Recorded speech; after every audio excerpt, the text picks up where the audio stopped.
Welcome to New Stripe City, a podcast for diehard Bengals fans. I'm your host, Ace Boogie, and as usual, my co-host G is back. Hey guys. So we're back, guys, to basically go over a whole bunch of things, a bunch of items that we have to talk about related to the Bengals. We wanted to bring it back to the live forum. As you probably have noticed, me and G dropped our thoughts on the Steelers game this past Monday night. But yeah, we're going to talk about everything. So first, since we didn't get to do it together, G, what were your thoughts? Again, I know you said most of them in the other video, but what were your thoughts on that game? Um, just overall, like the team this year, the Pittsburgh Steelers and our Cincinnati Bengals, both teams are kind of equally matched. I don't think the Steelers are that much better than us. So the score kind of showed that, but I feel like we kind of shot ourselves in the foot, which we usually do, and we should have won that game. Definitely prayers up for Ryan Shazier and his family, and a lot of cheap hits. Juju Smith-Schuster, you got some things coming your way. Definitely. And again, why can we not find the end zone more than twice in a game? So those are my thoughts about it. And I think like we were talking before we went live on the show, and we were just talking about the last time that we actually did like a live stream. We were kind of like, okay, this season is pretty much over. But then we got this glimmer of hope, and then it was just taken away once again. And to me, going into the game, I was like, okay, this matchup is going to define our season because it's like this is the typical game that we would have to be pushed into that's going to let us know where the Bengal season is going to go, right? It's like we had to win this game to stay in contention to be in the playoffs. So that was big. It was a primetime game, Monday Night Football, and we were playing against the Steelers, a team that has dominated us. Basically, I'm not even gonna say dominate because I just said that they don't dominate us. But basically, if you're going by wins and losses, they have dominated us in terms of the last 10 games. And so I was just, going into the game hoping that we won. I wasn't being negative or anything like that, and I was just like, okay, it's time for this team to show us what they're gonna do. If not the coaches, I'm not even betting on the coaches. I'm betting on the players. And what happens? The Bengals come out and play amazing. They get up on these guys. They punch them in the mouth first. And Pittsburgh, and I actually heard this from one of my sources that was a Bengals player, said that they look shook. Like Pittsburgh was not ready for us to come out like that. And I mean, just watching the game as a fan, you could tell that okay, we're here now. I was even getting excited. I'm like, all right, we're not scared of y'all because to me, I've always felt like Pittsburgh has never really been better than us. We've been right there with them. It's just been coaching. It's just been stupid meltdown decisions that happen that win them the game. It's never been okay. Well, we just couldn't contain Antonio Brown or Le'Veon Bell just exploding on it. It's never been that. It's always been a close game. So they came out, and I was very proud of the way that they came out, how much heart that they showed. And then, of course, I already knew once we went into halftime, there weren't going to be any adjustments made, right? But to me, the most frustrating part about the game was the refereeing. It's just like, and it's not to take any blame away from Marvin Lewis because I kind of expected him not to make any adjustments, right? And not only do these players have to fight against Marvin Lewis and his bonehead decisions, we had to fight against the refs. And, it's just really one play in particular that just changed the whole complexion of that game. And it's when you take the AJ Green touchdown away from Gio. a Giovanna. Like, I'm listening, like, and this was the very first time that I've ever heard a public broadcaster be on the Bengals side. And he was just like, John Gruden was just like, I don't even know why they called that. Like, are you really gonna call that? Gio Bernard and this big defensive lineman. Like, come on, like really? Oh, he's Like, holding him. goodness gracious. And it was just some of those calls in that game were just ridiculous. And I mean, maybe it's just a bigger thing, but this is my thing, and I don't know if the NFL set this up on purpose or not.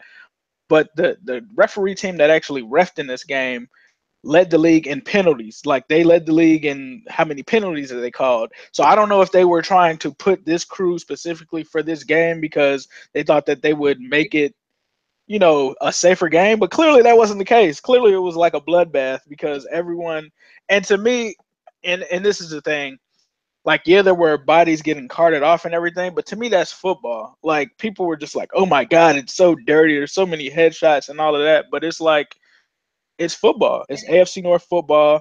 These are two teams that clearly hate each other. But to me, it's like you don't take away a touchdown like AJ Green on a holding call. Like, you take away something like that on one of those headshots or one of those dirty hits. It's just like, how do you call that? But Juju Smith-Schuster isn't ejected from the game. It's always there's always going to be those refs calls, especially during this game. It's just going to piss you off. And you're just like, what are y'all calling? Like, what is this even about? And sometimes I really wish it's just like, just let them play football. Like you said, like it's going to be hard hitting. It's a big rivalry game. Like, they're going at it. They're at it 150% this game. So just let them go. Just let them play. And I think, like, go ahead, my bad.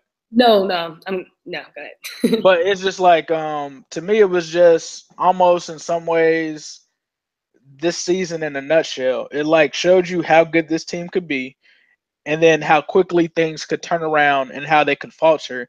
And I think that it all goes back to coaching. I mean, it's like you try and it was like at one point when we were winning in like the last three games before this, I was almost like, well, damn, do I want them to keep winning because that bails Marvin out, but we still make the playoffs? Or do I want them to lose so that Marvin Lewis is finally gone from this team? And it just showed its ugly head that entire game. It's like, you don't need to be a rocket science. And this is the thing. I don't know if it's Marvin Lewis that's making these decisions on defense where William Jackson III will not play on, or he won't cover Antonio Brown. I don't know who's making those decisions, but it's like Pro Football Focus can show you a graphic that says every time William Jackson is on AB, he will not catch the ball. Like, no matter how many times he's thrown to, where in your common sense part of your brain does that not mean, hey, William Jackson III might be a shutdown corner here? I mean, we did draft him in the first round. It might Why not put him? That whole mindset of who's been here the longest, who's the veteran. Oh, I'm gonna give it to Pac-Man. And it's just stupid. Like, and this is the thing. This was what's even worse is Pac-Man got hurt in that game. So it's like there's even more. Like, how many times? And not to say that Dre's a bad corner, because I don't want to jump on Dre.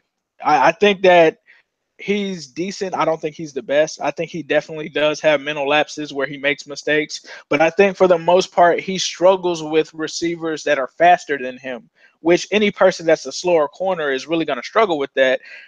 You have a guy that runs a 4.3. Why isn't he on him? Why isn't he on him? Like, it just made no sense. And I don't know if that's a Marvin Lewis thing. I don't know. I think, like you said, the veteran is going to play. That needs to go. I don't care if Dre got paid $50 million. I'm not saying that we should bench him. You can still leave Dre on the field, but you need to have your best player that's going to play their best chance against AB on AB. And I don't think it's really too much to ask. But, I mean, I guess when you're dealing with coaches who don't get it, then it's a lot to ask. I mean, I don't know. I really just think the coaches really don't get it. Like, what are y'all? Y'all are unqualified. Right, and that's a perfect segue into the next thing. So we kind of feel like the season at this point, the Bengals still have a small chance of possibly still making the postseason, but more than likely, because it's going to take so many crazy scenarios and stuff to happen, they're not going to make the playoffs. So let's shift to the coaching staff. A lot of people have kind of figured that this will be Marvin Lewis's last season. He may step down. So, G, what do you think in terms of like the coaching staff? Do you think that they will make changes at the staff as a whole, or do you think that they should just, change the head coach? And who do you think they should have come in to replace Marvin Lewis if they do? Well, I really think the whole staff just needs to go and they just need to start over fresh, and just get some new faces in there and get some new things happening. Because if you just continue to take people from different places on the staff and put them in head coach position, you're going to continue to end up with this losing streak. And then I kind of think about when we first brought in Marvin Lewis. When we first brought in Marvin Lewis, he came in and brought his own staff with him. So he was like a whole beginning movement for the Bengals. And when he first came in, we did start winning. So I feel like we need to do that again. It's been great, Marvin. We had a great little run, but you and this whole staff, y'all got to go and let's start over again and let's see what we can do. Unfortunately, I don't think that's going to happen. So since that's not going to happen, or I don't think it's going to happen, who do you bring up from the staff? I don't think anybody's qualified to be a quality head coach for the Bengals that's on our staff right now. I'm sure they're going to look at Gunther. Don't think that he's qualified. Bill Lazor, not qualified. And we were talking earlier before the show, this guy, Paul Alexander, who's been an assistant head coach for like ever. I don't even know who he is. So I don't think he's qualified either. I wish we could have had Herm Edwards. We were talking about this before too. I didn't know he was available, but when he got signed to Arizona State, I'm just like, dang, like Herm would have been great for us. But I'm sure we probably wouldn't have paid him. But other than that, I'm not sure. I don't know. I just know I don't want anybody that's on our staff right now to be head coach. Right, and I actually ran a poll on this in the Bengals Real Talk group on Facebook, and most people seem to think that Paul Gunther is going to be the option. I really don't know. I really don't know what they should do. Is probably go outside of the organization, but looking at the history and looking at what they've done most of the time outside of the Marvin Lewis decision is they've typically hired from inside. Right, so that brings up the candidates of, like you said, Paul Alexander, who has been the offensive lineman coach for 24 years, which is crazy because I never knew he was there for that long. He's also been the assistant head coach, which was not known to me until recently. I just looked it up and I'm like, so Paul Alexander has been the assistant head coach for like the last 12 years? Like, when did that happen? And then you also have, like you said, Bill Lazor. I think an interesting candidate and a dark horse candidate is actually Jim Haslett. He is our linebackers coach, and if people remember, he actually used to be the head coach for the Saints back in the day. So I believe he's the only coach, and I might be mistaken, that has NFL head coaching experience that's actually on the roster right now. He would possibly, like, if we had to go from within, I would trust him over Paul Gunther. Paul Gunther has never coached an NFL game before. We've never seen what he can do. I'm not really a fan of some of his defensive calls that he makes. Like, he loves to play this whole zone defense and just let teams like eat us up. I'm not a fan of that, and I don't know if that's his doing or what, but I'm not a fan of that. The only thing that I do like about Paul Gunther is he seems to be a guy that likes to play the younger talent earlier. But then again, I'm not sure. I'm just going off of what I hear the guy say in press conferences where he kind of had a war of words somewhat with Marvin Lewis saying, hey, we need to play the younger guys instead of dealing with the veterans. But at the end of the day, you're not doing that with Drake Kirkpatrick and William Jackson III. So Paul Gunther, that sucks. That would really suck if the Bengals decided to do that. I think more than likely, like if I had to put a percentage on it, I feel like 70%. I feel like they probably will promote someone from inside because they want somebody that's going to be familiar with their system, someone who's familiar with Mike Brown, who Mike Brown is familiar with. And that's the factor I think that keeps us from bringing in a new coach, right? They have this whole familiarity system and Mike Brown. And it's like, who can you bring in that's going to tolerate Mike Brown? It has to be someone who's already dealt with Mike Brown before, right? But if they do go outside, the only thing is, of course, fans want a guy like a John Gruden, who I think is slightly overrated, but he's still better than Marvin Lewis. Yeah. Of course, we want some of these bigger, notable guys, like you said, a Herm Edwards or a Jim Harbaugh. Like, ideally, I would want Harbaugh from Michigan, but I have to look myself in the mirror and say, Mike Brown is not going to pay 7 to 8 million to bring Harbaugh out of Michigan to coach the Bengals. And it's like Harbaugh already didn't get along with San Francisco's front office. How would he get along with Cincinnati's? So I try to be realistic. I think if they did go after someone from the outside, it would possibly be someone who was an offensive coordinator somewhere or a defense coordinator, but they also were an assistant head coach, which I actually found out from doing some research. Marvin Lewis was actually an assistant head coach when they hired him away from the Redskins. So maybe they do that. What about someone from college? Someone from college. I really, like I said, I would love Harbaugh. I don't see them doing that. I'm not sure that Urban Meyer would leave Ohio State for the Bengals job. I doubt that he would probably do that. Those would be my ideal college candidates. But I think when you look back at the NFL, I think all of our fans wanted, and we felt that the possibility would be high for an outside coach if Hugh Jackson were to get fired. But Hugh Jackson's not getting fired. The reporters already came out that they fired Sashi Brown, found them a new GM. Hugh's going to be there for at least another season. That's out the window. The only other possibility, I think, from an outside guy who technically was an inside guy before that Mike Brown would push the button on would be Vance Joseph. Now I've talked to some people out in Denver. The sky is like falling in Denver right now. They want John Elway gone. They want Vance Joseph gone. It's a pretty good chance that it won't be John Elway. So we could see Vance Joseph get fired because these guys just lost to the Dolphins. I mean, that's pretty bad. They get blown out by the Dolphins. So my dream is for Vance Joseph, I guess, and it's kind of hard to say that because he hasn't done anything with the Broncos team. No. But I guess, I mean, it's almost like you don't really have too many options. It's like I don't want Josh McDaniels. As much as people are like, oh, let's bring in Josh McDaniels. I think that a lot of people get caught up in the whole, oh, he's a part of the Patriots coaching staff. He's good. Nah, bruh. We've seen that too many times that it's really just been Bill Belichick. He makes these coordinators look better than they really are. What's his name in Houston? Bill, Bill O'Brien? Bill O'Brien, yeah. There you go. I would take Bill O'Brien here. That's a great candidate. I would take him here because he has the attitude that you look for in a head coach. He's like almost the exact opposite of Marvin. Marvin like shows no, charisma or anything. He's not tough. I feel like Bill O'Brien is the exact opposite of that. Me too. And the thing about Bill O'Brien is I feel like he just has bad luck. Right.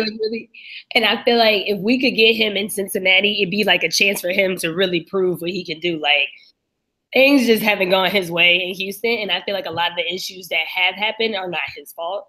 Right. I really respect him as a coach, and watching them, especially on they were on Hard Knocks a few years back. I'm just like, yo, I really like him. And if we could get him, I think that would be a great turn of events. But that would be dope. I'm with you on that one. Like, if we could get Bill O'Brien here, I would do it in a heartbeat. The only thing that scares a lot of people is, okay, if that happens, what happens with this team, right? So we bring in a new coach, and this is scary because we saw it happen around the NFL with who am I thinking of? Rex Ryan, right? So Rex Ryan took over the Bills, and he ruined the Bills defense because the Bills defense was a 4-3, and they were good. They were like a top 3 defense before Rex Ryan got there. And Rex Ryan gets there, and he's like, well, I want to run the 3-4. And it completely ruined their entire defense. And they actually took a step back in a sense with Rex Ryan. So, G, do you think there's concern that if we do bring in a new coach and he brings in his new staff and his new system, not saying that someone will bring in the 3-4, but there's a possibility that they could, do you think that will hurt the Bengals more, or do you think that we'll actually get better with the new staff in place? I mean, I think that possibility is definitely there. But I'm also someone who, like, why not try it out and see? Like, definitely that could always be the possibility. It could always happen. But what if it works with a whole new staff and it's even better than it was before? Right. So I always tend to think on that side of it. I would say go for it. Clean house. Because you never know just start over. I totally agree with you. Right. Right. And I agree with you. I think, like, right now you have the talent there, and you see that the talent is underperforming because of the coaching. So how worse could it really be? You look around the league, and there's been the exact opposite of that that's happened too. We look at the Rams. The Rams were scared and everything. They had Jeff Fisher. They were a perennial underperforming team at 7-9. They bring in McVay as the head coach, and it's like the entire team changes. It's like Jared Goff goes from looking like a bust to, a possible MVP candidate this year. And it's like, what? Where was all of this last year? Todd Gurley and it's not like they have an explosive offense by any means. It's like Robert Woods was like their starting receiver for a while. Like Robert Woods, and then Sammy Watkins. And to speak on the fact of like how he changes their whole offense, when Jeff Fisher was there, Tavon Austin was a huge part of their offense. Now he's barely there, but they're winning. So it's like he's a great player, and we saw that happen under Jeff Fisher. But the whole new staff comes in with McVay, and Tavon Austin ain't the highlight anymore. But it's equaling wins, so you got to do what you got to do. Right. It's even to the point where they even brought in a rookie and played him over Tavon Austin, and they still won. And the rookie came out and scored a touchdown. So I think you're right. Now, let me ask you this: if the Bengals do go with a new head coach, let's just hypothetically say they're going to get a new staff, right? Do you want it to be an offensive coach or a defensive coach that takes over this head coaching position? I always defensive, just because of the more aggressive mindset. Like I just like defense. I'm just more so of a defensive minded person myself. So I would say a defensive coach. I feel you. I'm with you. Mike Zimmer. Right. I'm with you. I tend to agree with you when you say, like, if I'm going to replace a head coach, I want it to be a defensive head coach. I'm honestly going to go in the other direction this time because I think that the Bengals' problem isn't necessarily our defense. I think it's our offense, and I think that we struggle to have that consistency there. I don't know if an offensive-minded head coach would change that, but I would love to have someone that could come in and be like an offensive coach, because it always seems like when teams hire a head coach, it's always like the exact opposite of what their strength was, right? So like when the Lions hired Jim Mora, who's going to be a candidate, he was a defensive head coach, right? But the offense for Detroit was already great before he took over. It was the defense that was the issue. So they brought in him to fix the actual defense. Then their defense got good. He went and got guys like Sue and things of that nature. I would like to actually see them go in an offensive coach direction and just keep and make sure that we have a good defensive coach. If we have a good guy like a Mike Zimmer or something like that, of course, Mike Zimmer is a dime a dozen. You're not going to find a Mike Zimmer out there in the NFL. But let's get somebody like a Paul Gunther. I mean, they're not playing bad right now under Paul Gunther. If you were to keep Paul Gunther, let's get an offensive-minded coach in there that's going to be able to make sure that we don't have these random 3-and-outs. That's going to make sure that we score more than 20 points. We talked about that with Laser. Let's have somebody like that get in there. And I think that's what Sean McVay was. He was an offensive-minded coach, right? Mm-hmm. And the Rams, they were a great defense. They had that great defensive line, had great players there. They needed to fix their offense. So I don't think our offense is bad. I think the pieces are there. But let's bring in a guy that's going to be able to say, okay, let's take Cedric Ogbuehi out of here and let's mask him in these different ways. Now, not to jump on Ced, because Ced has actually played pretty decent. I don't know if it's been the scheme or what it's been lately, but we need somebody that can do that from day one. We don't need to go through a game where Cedric lets Andy get murdered 3 times and then they're making, adjustments. So I would think hopefully maybe they should go towards the offensive side. I can see that. I mean, our offense just definitely needs to be a little bit more mentally tough. One thing that I admire about the Steelers, and I hate the Steelers, is their will to win. It's and you think about like what's his name? That was a quarterback at the Broncos, Tim Tebow. Like Tim Tebow's not a good quarterback, but Tim Tebow knows how to win. And I feel like our offense really needs that. And that's something that could come with an offensive-minded head coach. Like, all the talent is here, y'all. Even if somebody calls a messed up play, Andy, you got to know how to call this audible and how to get us in the end zone and how to let us win this game. Like, it's too much talent here. It's too much. Y'all y'all have been working together for too long. Most of y'all on the offense, you guys know each other. Like Andy, you know that, hey, if the defense don't look right here, and I just got this call, I'm gonna switch it up and I'm gonna get it to AJ because I know him and I know he can get out here down the field. Like, we just have to have that will to win. I think that would come with an offensive minded coach. Like, it's just frustrating. Like, it's just frustrating.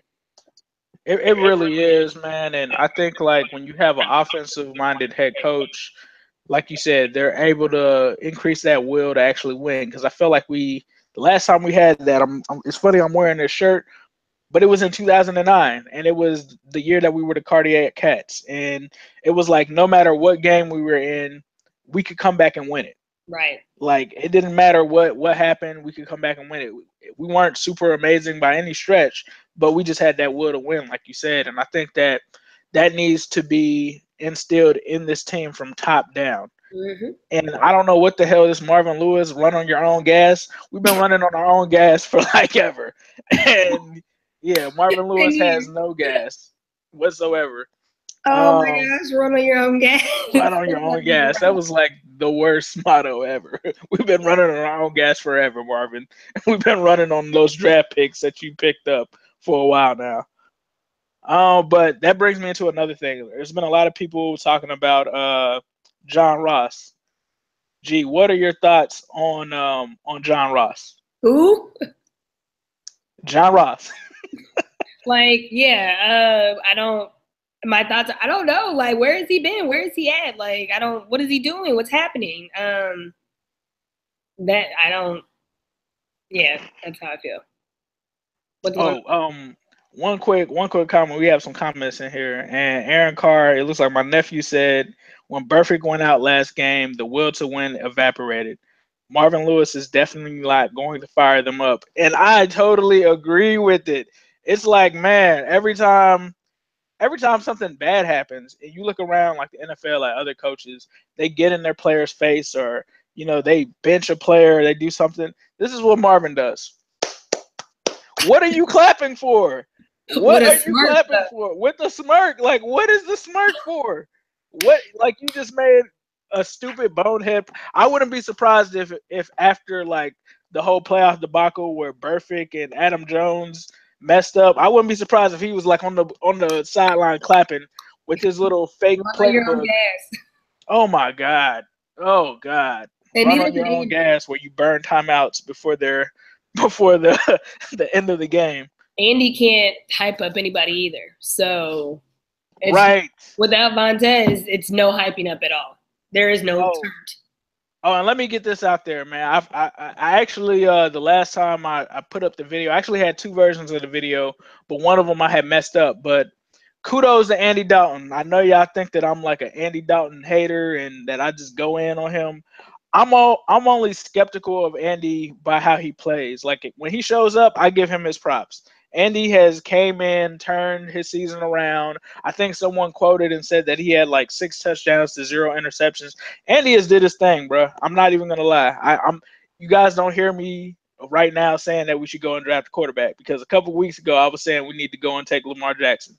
I don't think that now. I think he's proven that Marvin Lewis is the person that's the reason for the entire issue. And Bill Lazor too, because I try to tell y'all 20 points or bust with him. 20 points or bust. But anyway, I just want to throw that out there. But I think Aaron brought up a good point, G. It seems like the Bengals defense kind of dies when Burfict isn't there. Like we saw it. It was just like you automatically knew that the Steelers were gonna score. It's like the entire life got sucked out of our team. So what do you think that they need to do in order for that to not happen? Because Burfict has been a guy that's been in and out of the lineup. What can they do going forward to make sure, and it doesn't have to be like right now, but maybe in the offseason in terms of the draft or in free agency, what do they have to do to have somebody else on this defense that can give them that same energy and fight that Vontaze Burfict does? I mean, somebody's gonna have to step up. And I mean, it's interesting because there's a lot of veterans on that defense and a lot of people who could step up and be leaders on the defense. But I think Vontez Burfict is one of those linebackers, like it's a dime a dozen. You're not gonna find too many Vontez Burficts around. And losing him, it's that I mean, it's just hard to replace something like that. So but Right. again, he did in and out the lineup, but with that still being said, he's still kind of there. Like he's not on the field, but his presence is still kind of there. Like you can still feel his presence. He can still hype you up from the sidelines. Like that's just his personality. And I think that's something that's very hard to replace. And being that there are a lot of veterans on that team and no one has stepped up yet, I don't think that other leader on their defense is there yet. Right. I tend to agree. I think that we have talented guys like Carlos Dunlap and Geno Atkins, but they can only affect the game in so many ways, right? Because they're pass rushers. Vontaze Burfict is allowed to affect the game in such a nature just because he's a linebacker. He's basically guarding against the run and the pass. He can move around. He's not necessarily having a lineman strike him in his chest every single play. But so I think it's kind of like what you said. They need to find somebody else that can step in there. Now I'm gonna play devil's advocate here, and I think me and Yuji, I think we were both on the side of we need to draft Reuben Foster, right? over John Ross. And I think it's almost like you're preaching to the choir now because everyone who wanted Reuben Foster is almost shown like this is what we should have done. This is why we shouldn't have picked John Ross at number 10. We needed somebody else that could be an enforcer because had Reuben Foster been in after Vontaze was out of the game, we still would have had that spark. We still would have had that energy. And to me, I think that we haven't had that other enforcer after Vontaze Burfict after we lost Reggie Nelson. I think Reggie Nelson was that guy. Reggie Nelson still had that energy. He was still out there going out there and trying to get interceptions. And the only other guy I can say that was kind of like that too is Pac-Man Jones. As much as we hate Pac-Man for some of the things that he does, he's one of those guys that if somebody like Vontaze goes out of the game, he's going to try to get an interception. He's going to try to do some kind of long punt return to give us some kind of spark. And I think that after losing Reggie Nelson, after losing Pac-Man, and then you lose Vontaze Burfict in that game, you don't have it. And they have to dig deep and find out what that is. Now, going back to John Ross, I could have sworn on here, man, you both said he was not the right pick. He was not the right pick for this team. And that's the thing that kind of makes me mad is a lot of the times when you try to be real and subjective and you try to be opinionated about this team and it's not the most popular opinion, people jump on you and say that you're pessimistic and things of that nature. Yeah. And no, I sat there. I think we both sat there and said we did. The talent with John Ross wasn't the problem. It was the medical. It was the medical. And it was like, how can you trust the Bengals doctors to be right? And it's funny to me because we had, of course, a typical Marvin Lewis thing happen where he comes out earlier this week and says, hey, I think John Ross has a pretty good chance to play after not playing for the most of the season. And then, and then 2 days later, he's on IR. Like, what? Oh, he hit an injury from like Marvin. Marvin is a liar, bro. I don't know if he doesn't think people pay attention, but Marvin Lewis lies a lot. Like, I don't know why why would you lie about something that could get you like a fine or get draft picks taken away? I have no idea. But this dude was lying, bro. Like, he was lying when he said that the doctors cleared John Ross. I'm almost convinced he was lying. Because how do 31 other teams in the NFL say that they're not medically clearing John Ross? But somehow we did. I don't, and I feel like in the past I've always thought of Marvin Lewis as having a good eye for talent. And I feel like this is one of those things where this has got to be like the last straw. Like, come on, y'all. Like, he made this bumhead decision. Like, of all, like, we've seen you make some great calls for this team as far as talent, Marvin. This was not one of them. Like, this, and I feel like for that, this was an epic fail. Right. You should go. Right. I totally agree. Games. He's not playing any games. This was a fail. This was definitely a fail. John Ross, you can't call it a bust yet, but it's not looking too promising right now. And this isn't going to be the last time we've heard about John Ross having an injury. And that was the whole thing. The guy had a bad shoulder. He had bad knees multiple times, and you still picked him. And that's one of the things that makes me so mad with Marvin Lewis, because he makes these boneheaded decisions and he makes mistakes that people are looking at him like, what the hell are you doing? Like in the Steelers game, the game was probably going to be won by the Steelers. Why didn't you try to ice the kicker? Why did you use your lad? Like, any other coach would have still used that timeout to ice the kicker, but you didn't. He doesn't know how to use a timeout. And this is the thing. He doesn't know how to use timeouts. He used to show that he couldn't make challenges. He couldn't win them. He would make stupid ones. He doesn't make halftime adjustments. And then he gets upset when people like question his coaching. And he's like, oh, I've been doing this for 15 years. You're still a stupid head coach. You're still dumb. That Mike Brown doesn't know any better and has not fired you, because you would have been fired in any other city. And it's like, it makes me so sick how arrogant Marvin tries to get. And he's like, I know what I'm doing. And it's like, no, you don't, bro. You really don't. What type of reality are you living in? Like, this is the real world and you're not doing it well. Right, exactly. Okay. Well, let me get up off of my soapbox. Let's talk about the Bears game. The Bengals are playing against the Bears today. Do you even really care about this game? Like, what are your thoughts on this game, G? Well, it's interesting. Football as a whole for me has taken a turn just in what's been going on off the field and stuff like that with the NFL. So I haven't been really excited about a game until the Monday night game. So I haven't been watching too many games, but this one, after we lost that game, I guess it's kind of like, what do we? I don't think we're going to the playoffs. I'm pretty sure they know that they're not going to the playoffs. I'm sure they're going to go out and play, but I don't have any real feelings toward it. I feel you. I'm kind of like on the same boat. It's almost like when the Bengals aren't doing well, period, I really don't even have any interest in the other games. And like you said, there's an off the field political thing going on too that kind of makes me not want to watch the games either. But it's almost like if the Bengals aren't doing anything, bro, like why am I watching?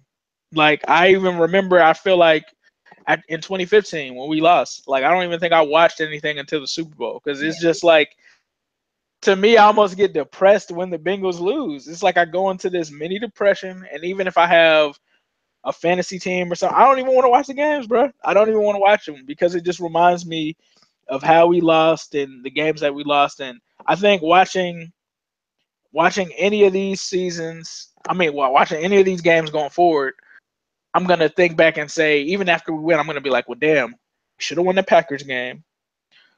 We should have won the Titans game. We should have won the Steelers game. If we would have won those games, we'd be in the playoffs, right? And I'm just gonna get mad. You do. And then I'm just gonna get mad mostly at the Steelers game. It's just like, I'm gonna think about that Gio Bernard call. I'm just like, that was our game. If we won that game, we were going probably to the playoffs. Like that one play kept us out of the playoffs. So who cares about the game right now?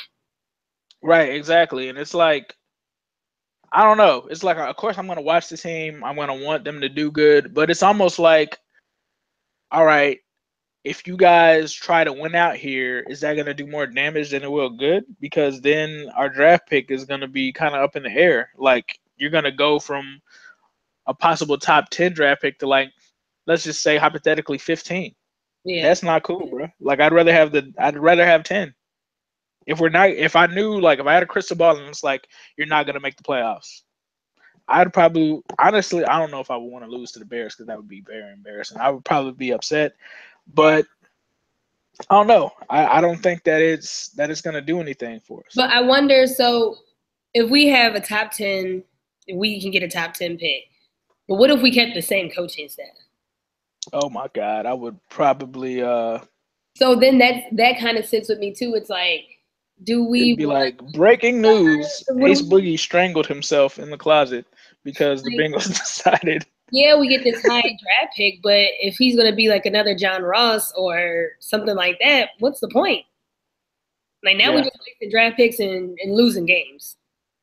Yeah, I totally agree. I think when I think about the draft pick, like I want it to be somebody who you know is going to come out there and he's going to be effective, especially top 10 as soon as he comes in. I think Joe Mixon has done that. Joe Mixon has shown that he is effective from day one, despite injuries or whatever that he's gone through. Right. John Ross, like what? And don't get me wrong. You know, just because John Ross is a horrible pick, and you know we were down on that, doesn't mean that the Bengals had a bad draft. Because Joe Mixon, like you said, was on point. Joe Mixon was doing his thing. I think, and that was another thing that made me mad. I felt like the Steelers tried to hurt him on purpose. Joe Mixon, I think, ends up having a big game in that game if he finishes and stays in. Carl Lawson, he is having an amazing year. He's actually leading all rookies in sacks. The only problem I have with Carl Lawson is he disappears in those big games. Like, we needed him against Pittsburgh. We only sacked Ben one time. Yeah, we were in the backfield and all of that, but we needed him to come through with one of those sacks. Yeah.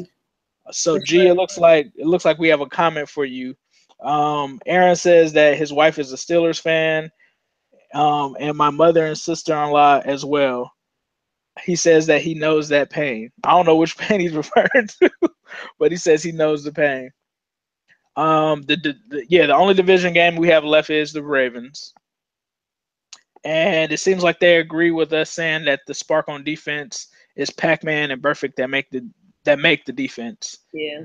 He felt like Pac-Man set the tone in the first half after that interception he gave us, and that set the spark and set the tone. It really did. Like as much as people like criticize Pac-Man, he is one of our strongest players when it comes to making a spark. Like he's Yeah. either, like I said, he's gonna make that interception play. He's gonna be that guy that makes that big return. I've even seen him like on the sidelines when like most people have given up and like Andy Dalton's throwing fourth down out of bounds plays and stuff. Like Pac-Man is still on like the sidelines trying to pump the crowd up and everything.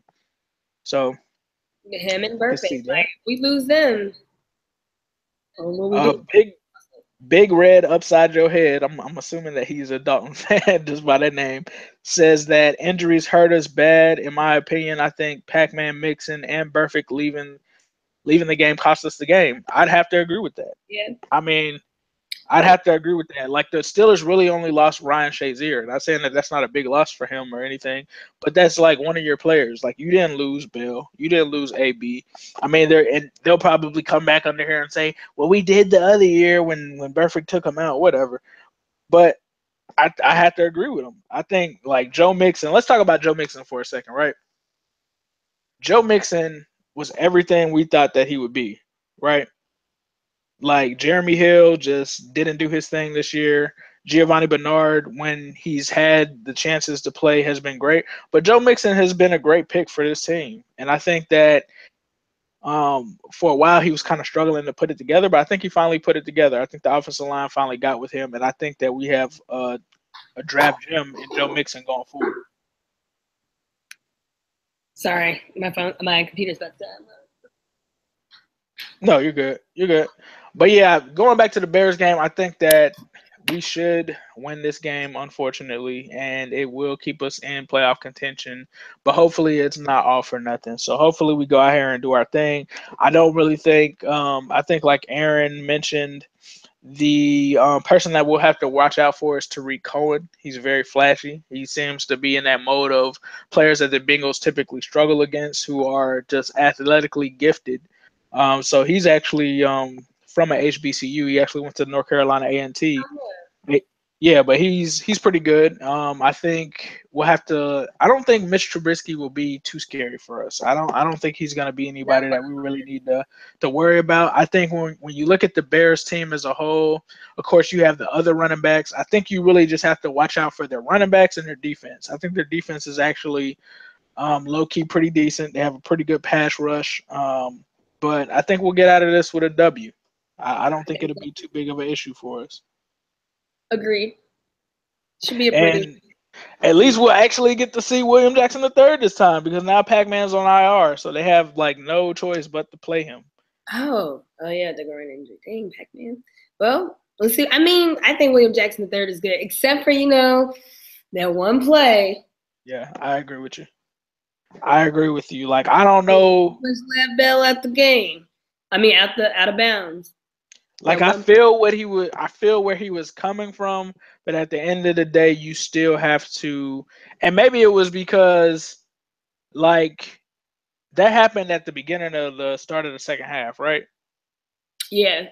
So maybe he was kind of in a weird way after Drake Kirkpatrick had like that flag for the pass interference before the half that allowed them to get the touchdown instead. Maybe he was kind of shell shocked from that. I don't know. I don't know if I'm making excuses for him. But to me, the person that was worse on that play was the linebacker. Like Jordan Evans, what were you doing? Yeah. Like what were you doing? Where were the safeties at over the top? And the thing is, all it required was a little tap. Like, and he would have probably been off balance and stepped out of bounds. Like, that's all you had to do. Like, nobody was telling you to, like, completely tackle him or take him to the ground. Like, just push him. Get him out of bounds. Like, that's it. Yeah. He definitely made a mistake. But it seemed like from, like, his reaction, he was expecting somebody behind him to have him. I don't know if he was expecting the safety or what, but it seemed like he looked back and was like, what are y'all doing? Like, no, bro, what are you doing first off? But second off, yeah, where were y'all at? Where were y'all at too? Like, but yeah, that was